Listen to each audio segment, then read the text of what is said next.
नमस्कार, मैं दिगंबर कश्यप, न्यूरोथेरेपिस्ट। आज हम बात करेंगे जॉइंट्स पेन, जोड़ों के दर्द होना।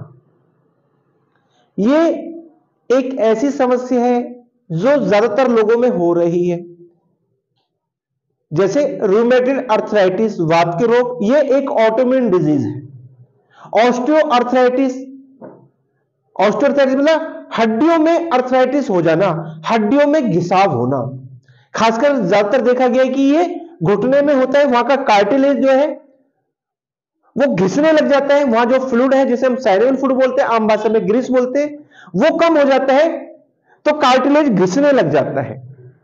कार्टिलेज मतलब दो बोन्स के बीच में, ये बोन्स है, इसके बीच में कार्टिलेज होता है, और कार्टिलेज एक गद्दी के समान होता है और वो दो हड्डियों को अलग रखने का काम करता है। और जो साइनोवियल फ्लूइड होता है इस कार्टिलेज को तरलता प्रदान करता है, जिससे कि वह एक चिकनाई जैसा बना रहता है, एक जेली जैसा बना रहता है, और घुटने अच्छे प्रकार से अपना वर्क करने लगते हैं।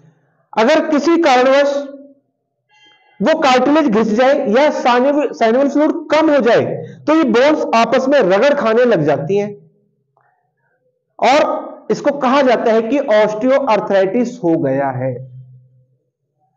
गाउट हो जाना, जिनकी बॉडी में यूरिक एसिड की मात्रा ज्यादा रहती है, ऐसे लोगों को गाउट होने के चांस बहुत ज्यादा हो जाते हैं।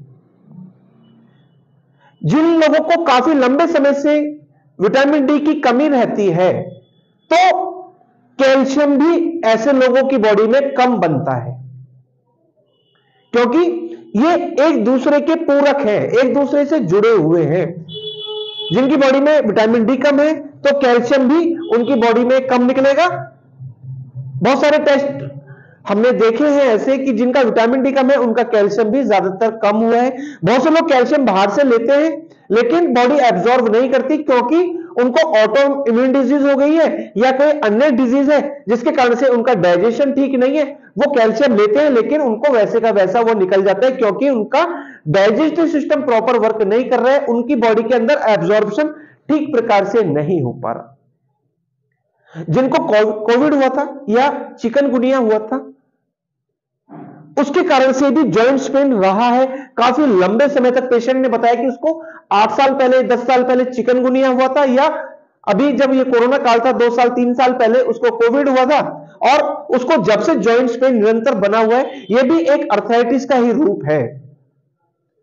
अगर आपको जॉइंट्स पेन रहता है, एक छोटा सा ट्रीटमेंट मैं आपको सिखाऊंगा।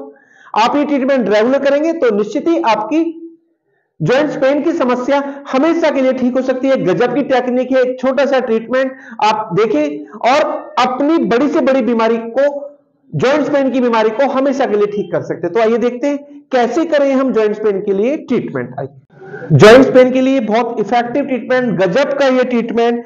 जॉइंट्स पेन जब भी होगा, ज्यादातर देखा जाता है कि जैसे इसका नाम ही जॉइंट्स पेन है, जॉइंट्स में दर्द हो जाना, जोड़ों में दर्द हो जाना, तो जब रूमेटॉइड अर्थराइटिस होता है तो सारे जॉइंट्स उससे प्रभावित हो जाते हैं। इन जॉइंट्स के बीच में कार्बोनिक एसिड जम जाता है।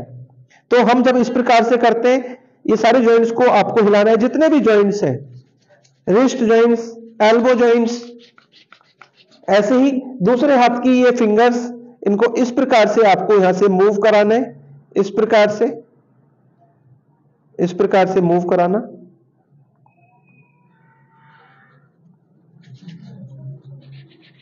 ऐसे ही नी जॉइंट्स, ये नी जॉइंट्स है, इसको इस प्रकार से क्लॉकवाइज, ऐसे नहीं करना, क्लॉकवाइज एंटी क्लॉकवाइज दोनों दिशाओं में, इस प्रकार से। जितने भी जॉइंट्स हैं, पैरों की फिंगर वाले जॉइंट्स, उनको इस प्रकार से मूव करने और नाक से 10 बार लंबी गहरी सांस लेनी है। करने का तरीका देखें, नाक से इस प्रकार से लंबी गहरी सांस लेते रहना है। नाक से ली, मुंह से हा करके तेजी से छोड़ी। जब हम इस प्रकार से करते हैं, जॉइंट्स को मूव करते हैं, उसके बाद ये ब्रीदिंग क्रिया करते हैं, तो जो कार्बोनिक एसिड जोड़ों के अंदर जम गया है वो कार्बन डाइऑक्साइड के रूप में बदल जाता है और हमारी बॉडी से बाहर हो जाता है, और पेशेंट को इमीडिएटली रिलीफ मिल जाता है। शुरू में आप 10 बार करें, फिर आप इसके राउंड बढ़ा सकते हैं। ऐसे 10 से 15 राउंड, 10 बार किया, ऐसे 10 से 15 राउंड आप कर सकते हैं, यानी कि 100 से 150 बार आप कर सकते हैं और आपको जॉइंट्स पेन में, रूमेटॉइड अर्थराइटिस में इमीडिएटली रिलीफ देखने को मिलता है। बहुत इफेक्टिव गजब का ट्रीटमेंट, आप ट्राई करें और जॉइंट्स पेन से हमेशा के लिए छुटकारा पाएं।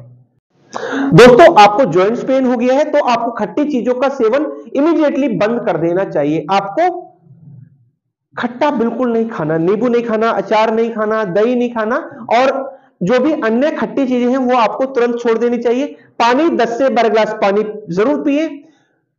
हल्की फुल्की वॉक आप स्टार्ट कर दें, यानी कि कम से स्टार्ट करें, फिर आप वॉक को बढ़ा सकते हैं। फिजिकल एक्टिविटी रखें। जो भी जॉइंट्स में आपको प्रॉब्लम आई है, ऐसा नहीं है कि जॉइंट्स में पेन आ गई तो आप ठीक नहीं हो सकते, आप बिल्कुल ठीक हो सकते हैं, लेकिन थोड़ा आपको सावधान रहना है, आपको प्रिकॉशन साथ में लेना है और साथ में जो ट्रीटमेंट मैंने सिखाया ये ट्रीटमेंट आप रेगुलर करेंगे तो निश्चित ही आपकी जॉइंट पेन की समस्या हमेशा के लिए ठीक हो जाने वाली है। दोस्तों, उम्मीद करता हूं ये वीडियो आपके लिए बहुत इंफॉर्मेटिव हो सकती है। दोस्तों, आप अगर हमारी वीडियो को पहली बार देख रहे हैं, हमारे चैनल को सब्सक्राइब जरूर करें, वीडियो को अधिक से अधिक शेयर करें, वीडियो को लाइक करना ना भूलें और बेल आइकन बटन जरूर दबा दें, जिससे कि जो भी वीडियो फ्यूचर में हम बनाए उसका नोटिफिकेशन टाइम टाइम आपको मिलता रहे।